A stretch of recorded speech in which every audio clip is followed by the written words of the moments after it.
Please pause the video and read the problem.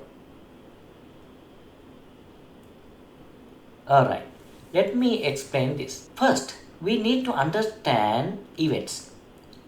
How many events are here? There are two major events. First, let me define these two events. I use A, that is the component 1 functions, B, component 2 functions. Right. Now let me write down these probabilities. For the first one, blue color sentence, the probability the second component functions in a satisfactory manner during its design life is 0.90. So that is the component 2, which is B, therefore probability of B is 0.90. Next one, the probability at least one of the two components. Okay, at least one of the two components. What is the meaning at least mean? That means maybe component 1 or maybe component 2 or maybe both component 1 and 2. Right? So how do we write this using notations? We know that is the probability A union B, which is 0.96. Next one, the probability both components. What is the both mean? You know that is intersection. Therefore, probability of A and B or A intersection B equal 0.75. So what is the question? Do the two components function independently? So you already know what the independent is.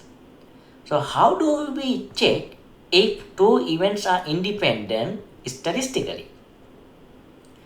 Yes, you know if A and B are independent events, then probability of A and B equal probability of A and probability of B.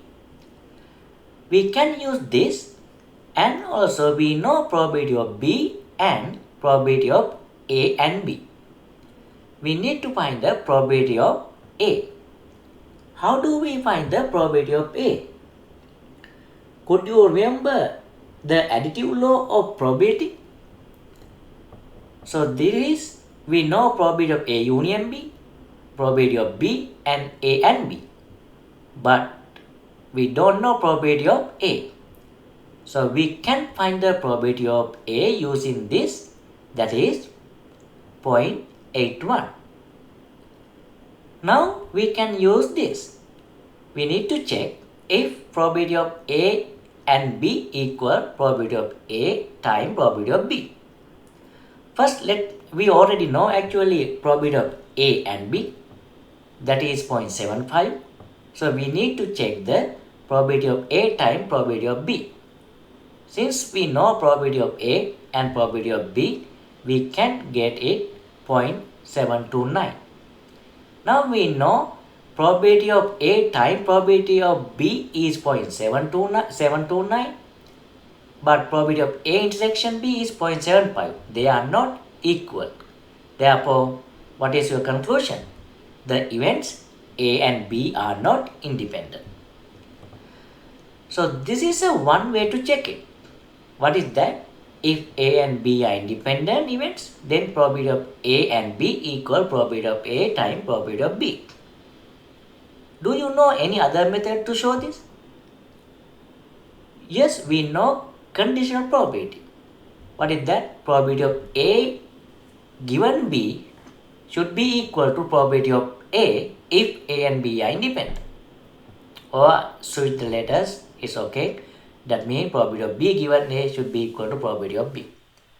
So you can try if you can show this independent using these conditional probability formulas.